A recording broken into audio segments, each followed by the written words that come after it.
দেশের ঐতিহ্যমণ্ডিত জনপদ চট্টগ্রামের হাটহাজারীর নন্দীর হাট। আর এখানেই রয়েছে ব্রিটিশ আমলে নির্মিত শ্রী লক্ষ্মীচরণ সাহার জমিদার বাড়ি। এই বাড়িতেই কেটেছে ২১শে পদকপ্রাপ্ত সঙ্গীতজ্ঞ সত্য সাহার শৈশব।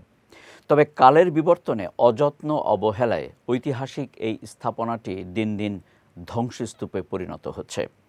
হাটহাজারী প্রতিনিধি জুয়েল বড়ুয়ার তথ্য ও ছবিতে বিস্তারিত জানাচ্ছেন জাওয়াদ অন্তু। চট্টগ্রামের হাটহাজারী থেকে মাত্র কয়েক কিলোমিটার দূরে অবস্থিত নন্দীর হাট। আর এখানেই রয়েছে পুকুরঘাট মন্দির নিয়ে স্থাপিত ঐতিহাসিক এক জমিদার বাড়ি। অষ্টাদশ শতকে গড়ে ওঠে শ্রী লক্ষ্মীচরণ সাহার এই জমিদার বাড়িটি। সুগভীর পুকুর, শাহীঘাট, কারুকার্যমণ্ডিত খিলান ঘেরা উঁচু দালানটি দেখলেই বোঝা যায় তৎকালীন জমিদারির প্রভাব ও ঐশ্বর্য। কালের সাক্ষী হয়ে দাঁড়িয়ে থাকা এই বাড়িতেই জন্মেছিলেন বাংলাদেশের কিংবদন্তি সঙ্গীত পরিচালক সত্য সাহা, যার গান ও কালজয়ী সুরে সমৃদ্ধ হয়েছে বাংলা চলচ্চিত্র। জমিদারি বই ছিল কাঁথা, বড় কাঁথা একটা বড় তোর নিয়ে এইখানে প্রণাম করতো। এইখানে ওই রাইখে জোতাটা খুলে ওই রাস্তাতে আমরা যেটা দেখছি।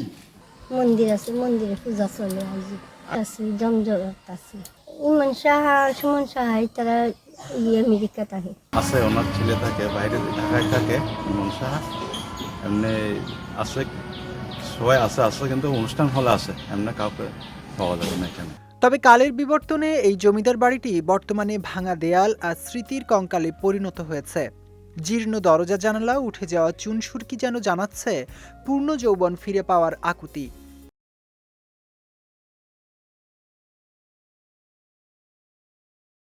জমিদার বাড়ি হিসেবে এই বাড়িটি এখনও ঐতিহ্য লালন করে প্রতি বছর প্রায় শত শত দর্শনার্থী এই জমিদার বাড়িটি পরিদর্শন করতে আসছেন।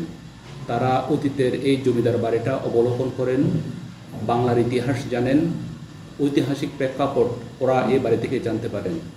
তাছাড়া দীর্ঘ সময় কাল অতিবাহিত হওয়ার কারণে এই বাড়ি, জমিদার বাড়িটি তার ঐতিহ্য হারাতে বসেছে। এটা আসলে একটা প্রত্নতাত্ত্বিক নিদর্শন বলে আমি মনে করি।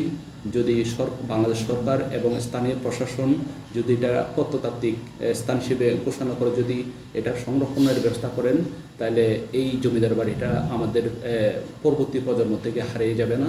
১৯৭১ সালে মুক্তিযুদ্ধের সময় বাড়িটির বেশিরভাগ অংশ ক্ষতিগ্রস্ত হয়। স্বাধীনতার পরে মালিকানা সংকট ও রক্ষণাবেক্ষণের অভাবে দিন দিন ধ্বংসস্তূপে পরিণত হচ্ছে বাড়িটি। তারপরও প্রত্নতত্ত্ব অধিদপ্তর বা স্থানীয় প্রশাসনের পক্ষ থেকে বাড়িটি সংস্কার ও সংরক্ষণের জন্য নেওয়া হয়নি কার্যকরী কোনো উদ্যোগ। বিজয় টিভি নিউজ ডেস্ক।